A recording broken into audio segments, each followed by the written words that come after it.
How's practice been this week? It's been good. It was a little slow with the warm fuzzies, we call them. Yesterday, it was they'd gone 3 days, I guess, Friday, Saturday, Sunday without the pads popping, so it was a little slow to get going yesterday. But I thought they were better today. They've had good energy, good spirits. I think they really respect this rivalry, and we got quite a few kids from the state of Florida. They take a lot of pride in going back down to Jacksonville to play, and they seem excited. So they had good energy. Yeah, Coach, I'm just curious how you've seen this football team under Billy Napier develop over the last, 18 months to 2 years. Yeah, I think they've recruited well. We recruit against them. They recruited well, recruit hard. They have good schemes. They have good coaches. They have great facilities and a great organization. So when you have that recipe, it's just a matter of time. You build it through hard work and discipline, and you can see that in his players. You can see those guys playing with toughness and discipline. Their brand of football is very respectable. They play a lot of the same similar schemes, defensively and offensively, to what we do. It's things you believe in. So I got a lot of respect for Billy and the job he's done, and I have no doubt that Billy's going to do a great job. Yeah, Kirby, you've mentioned confidence with Dalen Everett a lot. With Julian Humphrey, how have you seen his confidence continue to develop, as he gets more and more snaps alongside Dalen and Kamari back there? Yeah, he's gotten a lot of work. Like I said, in the last 3 to 4 weeks of practices, he's gotten a tremendous amount. Probably 60 to 70% of his reps have come with the ones, and he gets a lot of work in there with those guys, and he gets better. He gets to go against better competition doing that, and I think that's great for his development. He's a talented football player. He's got really good speed, good football instincts, and plays the ball well in the air. Kirby, you mentioned yesterday about knowing some of the guys on Florida's staff. What do you remember about what Austin Armstrong brought to this program and working with Russ Callaway at Alabama? Yeah, I work with a lot of those guys on their staff. I think they're really good coaches. They have a great pedigree, and they work really hard at what they do. I have a lot of respect for Russ and his family, and Coach Callaway was here when I first got hired, and Russ is a tremendous coach. He knows football inside and out, and was a great husband and father as well. And then Austin was here with us, and he was a really good idea guy, always looking for a better way to do things. He didn't he didn't feel limited by his role. He wasn't afraid to speak up and have good ideas, which I think it makes a good young coach when you think that way. What have Xavier and Amarius been able to do so far this week? Yeah, both guys have been able to take some reps and work. Xavier probably ahead of Mims, which is what we expected. But I was really pleased with Mims. He pushed really hard today and got out there, got some work in, and Truss has been out there, both days.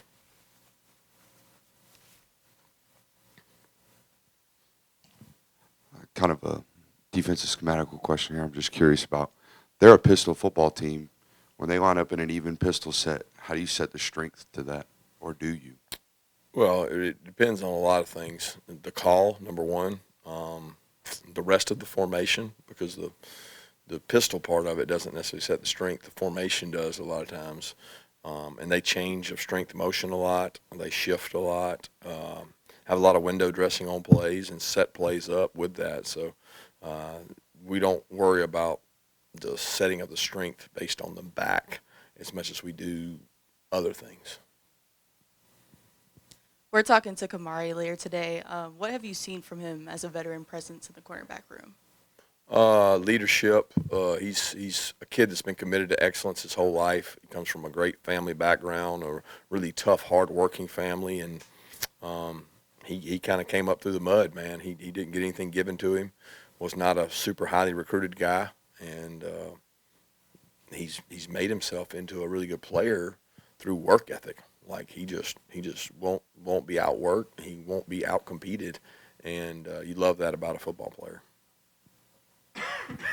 What have you been able to see from Marvin Jones and Damon Wilson these past since really the bye week in terms of getting them further up to speed in a place where they can help this defense? Well, I think they're in two different spots. Like Marvin's a year into the system. He understands it really well. He can play Sam Jack. Could probably play off the ball back or two if he had to. He's got very good instincts and has gotten physically stronger and tougher. He's had two weird deals where he missed games due to injuries, but other than that, he's been really consistent. Damon's younger and has shown great promise. I mean, he's a player that has ascended in the last 2 to 3 weeks in our eyes because he's worked so hard. I mean, he's down there on the scout team, and they're coming in every day being like, dude, Damon's playing so hard down there. He's giving so much effort, and he's given us a great look that, you know, we rewarded him and played him more against Vandy because of the work that he did, and he continued that into the off week and this week. So he's doing a good job. Coach, where do you, over here to the side of you, where do you stand on trying to steal signals? And I know you can see on your sideline you work hard to holding up your sheet and doing everything else. And is it within the game? Is it acceptable, ethical? What are your feelings on that? And what do you see? Have you had a situation where you feel like your signals have been stolen and you knew they were? Are you referencing the going to people's games, or are you talking about within our games? Actually, both. Yeah, I never heard of anybody going to the games to watch and film and do all that, all the stuff that's going on. Everybody's talking about. I don't know anybody that's ever done that, or I've never been asked to do that as a young coach, or known anybody to do that. I've never heard of that. In high school football, you know, I grew up with my dad. We would go watch other teams play. That was part of what you did. You went and watched the other team play. You sat out there with 4 other coaches and you drew up their plays while they were doing it. You know, that was pre-cell phone and probably pre-signals because they were sending people in with them. The coach would send them in with the signals. That was a long time ago. But as far as in game, I think people try to do that. It tries to go on. You know, as a signal caller, when I had to call defenses, it confused me. If I had to sit there and try to wait on somebody to tell me what they thought they got, and I'm trying to think about what the best call for the situation is, and you're relying on misinformation or something that's not very reliable. So I don't know. I mean, there's times that people have said they have had our signals in game, and you know they knew this or that, and you know you talk to the team that you played last, and sometimes when you're not going to play that team again, they share, you know, what they might have had on you and things like that. So I've heard of it in game, but a lot of times you can know the signal and still not do it right. It's kind of the joke we have is, you know what play's coming and you mess it up, and I've laughed with coaches about that before. I guess the necessary follow-up, that's obviously coming about Michigan. You played Michigan. You aware in retrospect or at the time of anything unusual? No, I didn't notice anything or know anything. Nobody we talked to, you know, warned us or any of that. I mean, I think everybody we play, they say they steal your signals. I mean, we play somebody, they always like that. They're great at stealing your signals, but what they're referencing is different than stealing them. I mean, they're coming in. Like they're talking about people coming to film them. That's completely different. But we've tried to, you know, hide the signals, hold the calls, put signs up, do all that. But I was nothing I remember about the Michigan game that makes me think that.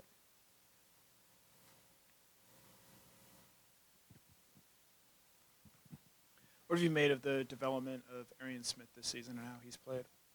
Yeah, you know, Arian probably had more opportunities earlier in the year as we were down on wideouts for a couple games. We had guy out, guy injured. Ladd's been in and out. He's played a lot of the same spots as Ladd, and you know, for whatever reason, he probably hasn't had as many opportunities lately. And he's had some opportunities that he didn't capitalize on it, and he'd be the first to tell you that. But I'm really proud of him in the role he's played on our team in terms of leadership. He's taken ownership in some special teams units.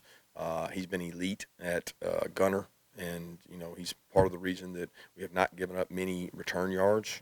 He's been a big major factor in that, and he works really hard after practice on developing us a wideout.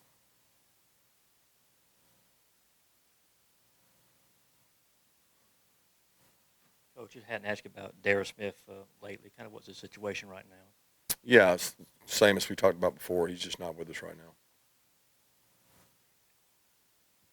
Kirby, do you like the college replay review system, or have you guys on the rules committee talked about maybe going to a challenge system? What would be the advantage of a challenge system? But now it's on me. So now you're going to criticize me, and I got to make the call. Well, not really. You can't criticize me now because they review every play. So it's more accurate. Yes, 100% it slows down the game. That argument is correct. But the flip side of that for the coaches is, so you want me to decide, and you want me to decide when to do it, and you want me to burn one of my timeouts, and I don't have the same information that you have. They have the information up there. They have the ability to review every play. Now, should they review every play? A 1-yard spot in the first quarter for 5 minutes, or they give us the numbers. It's 53 seconds average review time. Is it worth that for that 1 yard? Probably not. But if you're telling me I got to go throw that flag or not, like the NFL does every time, I don't know. It would definitely speed the game up to not review. But you would have a lot of controversy after the game is what you would have. And theirs get reviewed for, the critical plays, inside 2 minutes, scoring plays, all those things. And once you add all that in, every turnover, it's kind of like they're reviewing the ones anyway, and then it gets off the challenge flag. It would just keep us from having to review, I don't want to say things that aren't relevant, but things that might not affect the outcome of the game. Hey, Coach, when you're watching Florida's offense on tape, I was just wondering if you had any inclinations on what they do well offensively that you guys feel as a defense that you need to take away the most. Yeah, they run the ball really well. They have great backs. They have a quarterback that's extremely hot and accurate. He knows exactly what he's doing in the system. He understands how to do it. They've gotten their tight ends involved in the last couple of weeks and done a great job of that. They block physical on the perimeter. They take shots down the field that are set up through their play action, and they spread you out and do a really nice job. So they're a complete offense. It's not like, if we take this away, they're one-dimensional. They have good wideouts.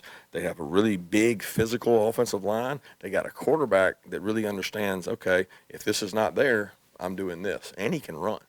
So they're a very complete offense, and they're very methodical. They don't. It's not like they're sitting out there going 100 miles an hour. They know what their plan is, and they execute it.